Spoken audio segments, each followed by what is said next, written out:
Bismillahirrahmanirrahim. Assalamualaikum, apa khabar semua? Terima kasih kerana sudi singgah ke channel saya. Saya harap anda semua yang menonton video ni sentiasa berada dalam keadaan sihat dan berbahagia selalu, insya-Allah. Dalam video kali ni saya nak kongsikan dua kisah seram. Kisah seram Proton Iswara. Tanpa membuang masa, jom kita teruskan dengan kisah yang pertama.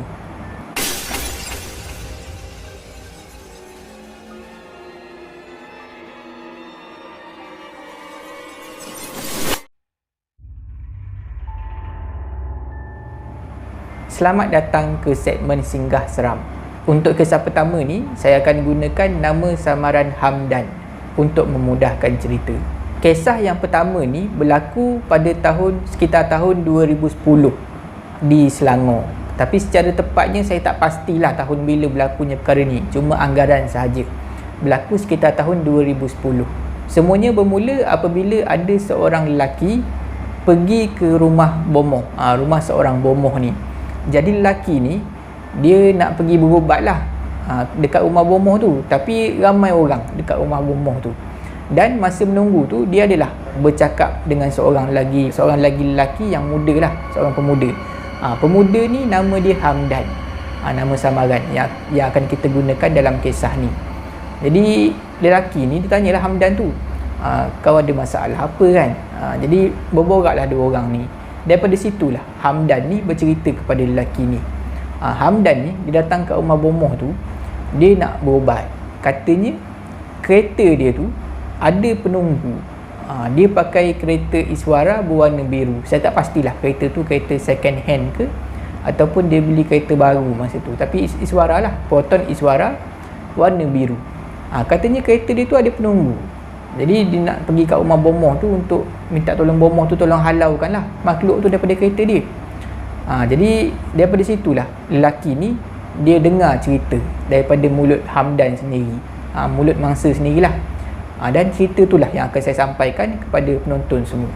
Semuanya bermula pada satu petang. Masa tu dah lewat lah, senja lah masa tu, lebih kurang pukul 7 lebih macam tu. Hamdan ni dia sedang memandu kereta dia, kereta Iswara biru tu, dekat jalan Federal Highway di Petaling Jaya.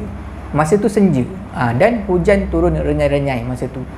Sedang memandu tu, Hamdan tiba-tiba dia ternampak daripada jauh, dekat tepi jalan, dekat Federal Highway tu, ada seorang perempuan sedang berjalan dalam hujan. Dan perempuan tu dia sedang dokong anak dia. Anak dia umur lebih kurang 2-3 tahun macam tu lah. Dan katanya Hamdan, perempuan tu dia tak adalah tua sangat. Dia baya-baya akak-akak lah, pangkat akak lah dengan Hamdan.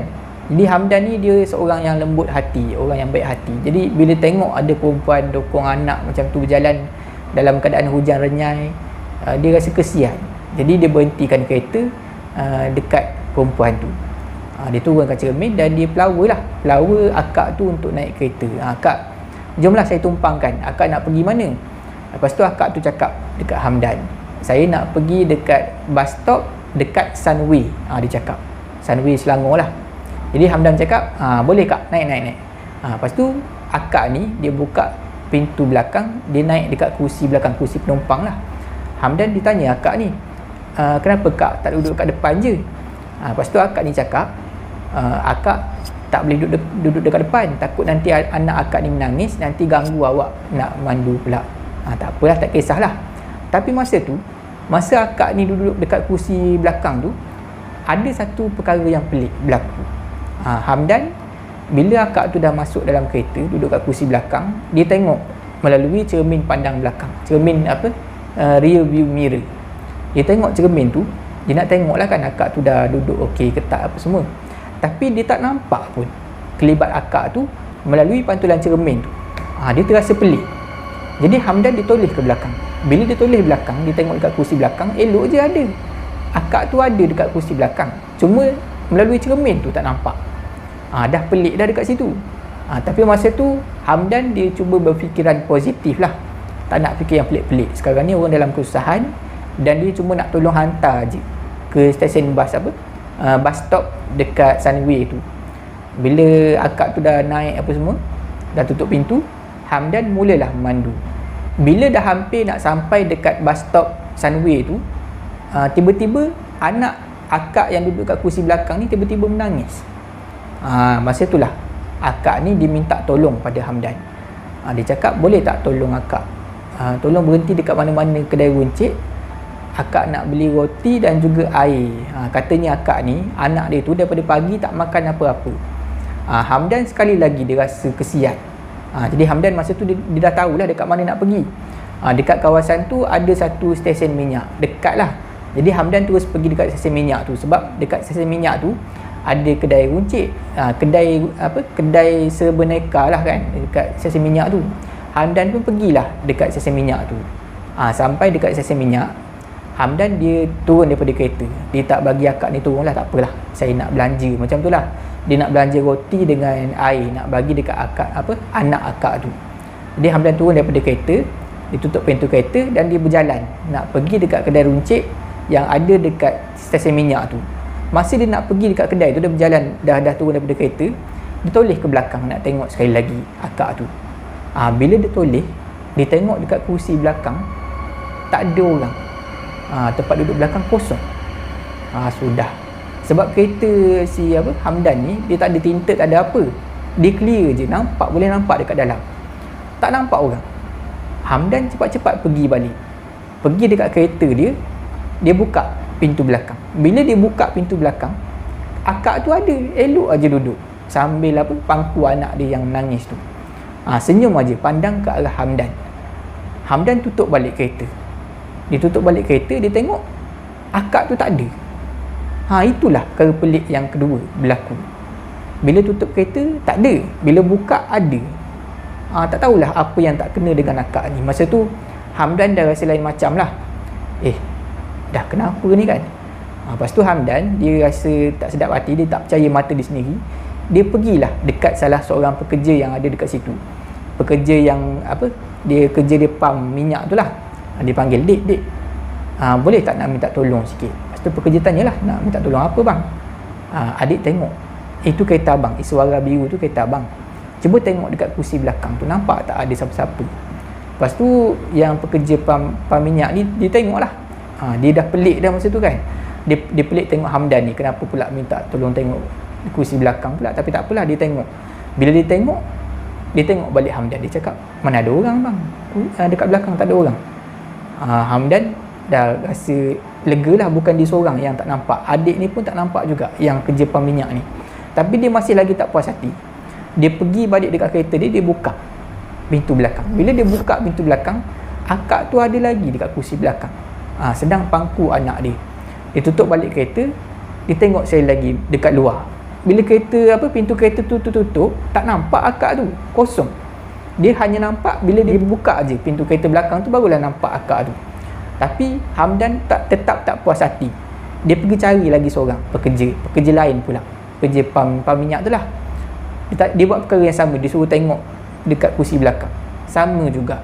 Pekerja tu pun tak nampak sesiapa pun dekat belakang.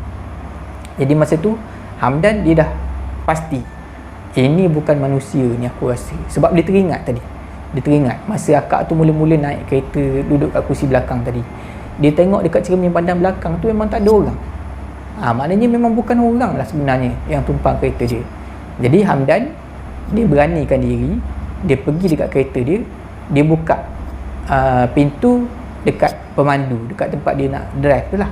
Dia masuk, dia tutup balik pintu.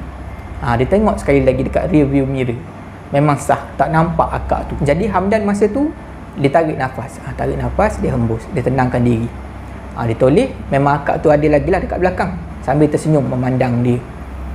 Hamdan cakap dekat akak tu, Kak, saya minta maaf, saya cuma boleh hantar akak sampai dekat sini je, sebab kereta saya ni ada problem. Dia cakap macam tu. Jadi akak boleh turun dekat sini lah. Masa tu lah, bila dia cakap aja macam tu, akak ni daripada muka senyum terus berubah menjadi bengis. Seolah-olah akak ni marah sangat-sangat dekat Hamdan. Dan masa tu lah, depan mata Hamdan sendiri, akak tu sekelip mata hilang, gaib, lenyap macam tu je. Daripada ada tadi, pak, tiba-tiba hilang macam tu. Tercengang masa tu Hamdan. Jantung dia macam nak gugur masa tu. Berpeluh-peluh dia masa tu. Jadi semenjak kejadian tu, Hamdan ni dia acap kali ternampak kelibat akak tu dekat kerusi belakang. Belakang apa? Kereta dia tu lah. Kereta Iswara biru dia tu. Tak kira lah sama ada dia parking kereta ke dah malam kan. Akak ni akan menjelma pada waktu malam. Dia ternampak lah nak masuk rumah, dah parking kereta, nampak kelibat akak tu. Dan kadang-kadang masa dia memandu malam seorang diri, tiba-tiba je ternampak kelibat akak tu dekat belakang. Macam ada orang kat belakang. Betul nampak lah akak tu. Lepas tu hilang balik macam tu. Jadi bila dah jadi gangguan macam tu, tiba-tiba ada kan, jadi macam bahayalah. Drive malam-malam seorang-seorang, akak tu tiba-tiba menjelma kat belakang, jadi bahaya. Jadi Hamdan ni dia dah macam-macam ikhtiar dia cuba. Dah pergi mandi bunga, tak jadi. Sekali dengan kereta tu mandi bunga, tak jadi juga. Panggil ustaz apa semua, adalah ustaz datang tolong halau benda ni. Tapi selang 2-3 minggu, gangguan ni datang balik. Dia hilang sekejap aja, lepas tu datang balik. Itulah sebab kenapa dia pergi dekat rumah bomoh tu. Ikhtiar dia lah untuk nak halau makhluk ni, benda ni, akak yang apa, yang dokong anak ni lah. Jadi daripada situlah lelaki ni dapat tahu kisah Hamdan. Dan daripada lelaki ni jugalah kisah ni menjadi heboh. Ramai orang tahu, dekat Selangor ramai orang tahu kisah ni. Sampai orang tahu nombor plate dia apa semua. Dan katanya lelaki ni lagi yang bercerita ni, Hamdan dia lepas pada jumpa bomoh tu, dia masih lagi tak berjaya lah nak halau benda ni. Bomoh tu pun tak berjaya nak halau jelmaan perempuan yang dokong anak ni. Jadi Hamdan sebenarnya dia cuba nak jual kereta dia tu dekat satu kedai kereta terpakai lah, kedai kereta second hand. Tapi tokey kedai tu pun tak nak ambil kereta Iswara biru milik Hamdan ni. Sebab katanya dia risau kalau dia ambil, tak ada orang nak beli kereta Iswara biru tu, sebab dah ramai kenal kereta tu. Kereta Iswara biru sekali dengan plate, nombor plate dia orang tahu. Jadi dia risau kalau dia ambil, tak ada orang nak beli. Itulah kisah misteri Iswara biru.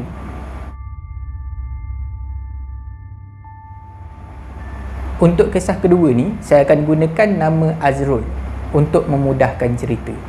Kisah ni baru aja berlaku pada tahun ni, tahun 2024. Azrul dah berkeluarga, dah berkahwin dan ada seorang anak yang berusia 4 tahun. Anak dia lelaki lah. Semasa perkara ni berlaku, Azrul baru saja menyambut ulang tahun perkahwinan dia yang kelima. Anniversary perkahwinan yang kelima tahun lah. Maknanya dah 5 tahun Azrul berkahwin dengan isteri dia. Jadi masa tu Azrul dia tak ada kereta lagi. Keluarga dia tak ada kereta. Jadi dia merancang masa tu nak surprisekan isteri dia. Dia dah plan awal-awal lah. Dia rahsiakan rancangan dia ni. Dia nak beli satu kereta. Tak kisahlah kereta apa, asalkan murah dan elok. Jadi Azrul dia ada kenal seorang penjual kereta terpakai di laman Facebook. Daripada laman Facebook tu lah dia deal dengan penjual kereta ni. Jadi dah pilih lah kereta mana dia nak beli kan. Azrul pun jumpalah dengan penjual kereta ni, kereta terpakai ni.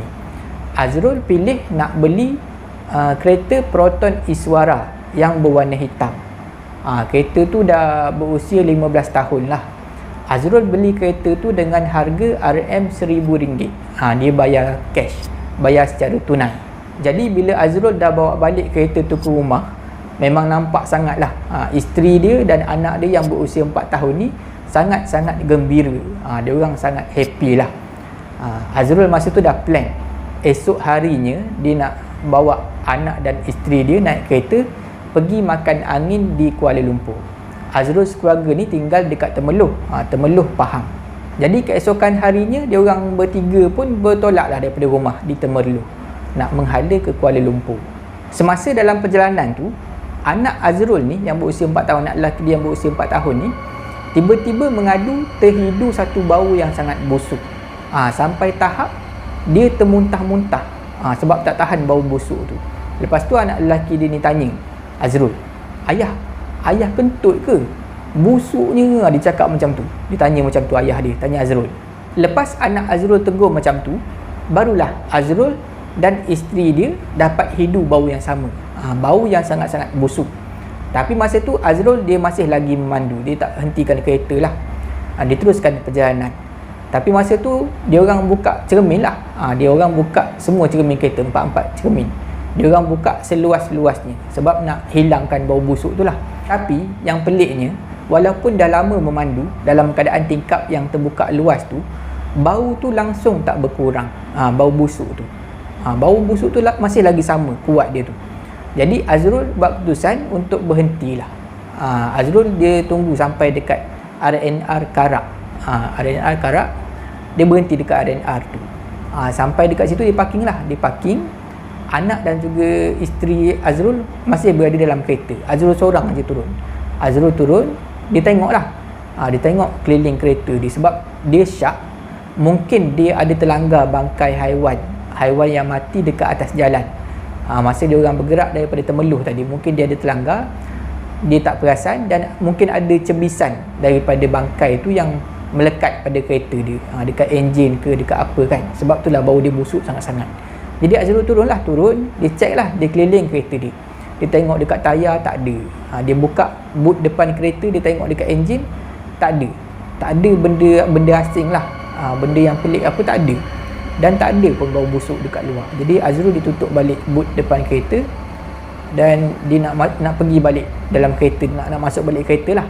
Masa itulah tiba-tiba anak lelaki Azrul ni yang berusia 4 tahun ni tiba-tiba menangis dan meraung seolah-olah kesakitan lah, ataupun seolah-olah ditakutkan sesuatu. Nampak lain macam cara dia menangis tu, macam sakit lah. Dan masa itulah isteri Azrul ni cakap, bang, saya rasa anak kita ni ada kena gigit benda lah. Mungkin ada serangga bisa ke apa kan dah gigit. Cuba abang tengok dalam baju dia. Jadi Azrul dia pergilah bawa anak dia masuk ke tandas dekat RNR Karak tu. Sampai dekat tandas dia check lah, dia check badan anak dia, dia check dekat baju anak dia. Memang tak ada benda-benda yang meragukan lah. Tak ada haiwan serangga berbisa, tak ada dekat tubuh anak dia pun, tak ada lebam.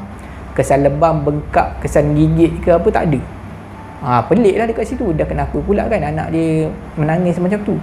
Masa dia orang masih lagi ada dekat tandas, Azrul dan juga anak lelaki dia masih dalam tandas tu, tiba-tiba datanglah seorang pakcik tua ni, datang menghampiri Azrul dan juga anak dia. Lelaki tua ni, pakcik tua ni, dia usia dia lingkungan dalam lewat 50-an ke 60-an macam itulah kata Azrul. Dan dia memakai kopiah berwarna putih. Pakcik ni dia cakap dekat Azrul, anak kamu ni ada nampak benda tu. Dia nampak benda dalam kereta tu. Terkejut Azrul masa tu. Dia tak sangkalah datang daripada mana pula pakcik ni tiba-tiba cakap macam ni kan. Mungkin boleh jadi pakcik ni dah perasan dia sekeluarga dekat kereta tadi. Jadi Azrul dia pandang pelik dekat pakcik ni sebab dia macam tak percayalah apa yang pakcik ni cakap. Lepas tu pakcik ni ditanya lagi, kamu baru beli ke kereta tu? Lepas tu pakcik ni cakap, memang benda tu ada dalam kereta. Ada makhluk lain yang dah jadi penghuni dalam kereta tu. Azrul tercengang masa tu. Lepas tu pakcik tu bertanya lagi pada Azrul, masa kamu beli kereta tu, kamu tak ada rasa apa-apa yang pelik ke? Masa tu barulah Azrul ni dia cakap dekat pakcik ni, dia ceritalah, macam ni pakcik, saya baru je beli kereta ni, saya beli dekat dekat seorang brother ni lah, seorang penjual kereta ni, saya kenal daripada Facebook apa semua, dia cerita semua.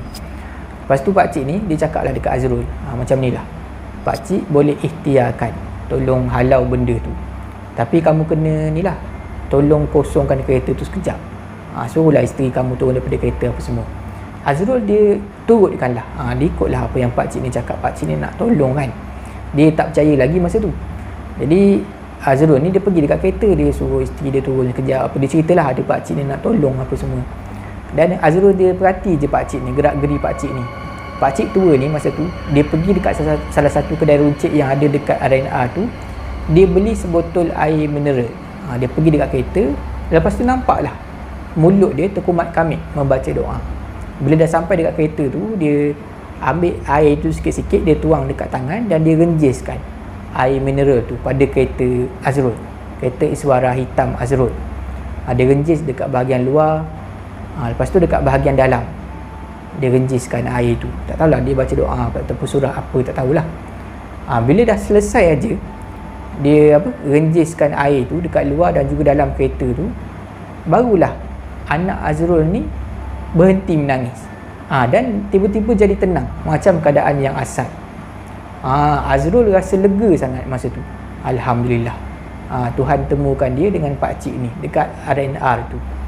Jadi Azrul dia buka pintu kereta bahagian sebelah pemandu, dia buka laci, dia nak ambil dompet masa tu.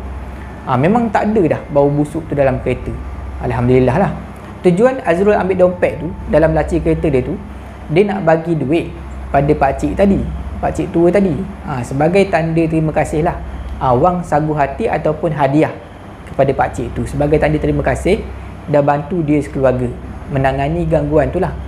Tapi bila dia dah keluar daripada kereta, dah ambil dompet daripada laci kereta tu, dah keluar daripada kereta, dia tengok pakcik tu dah tak ada, hilang entah ke mana. Tengok sekeliling kawasan tu tak ada.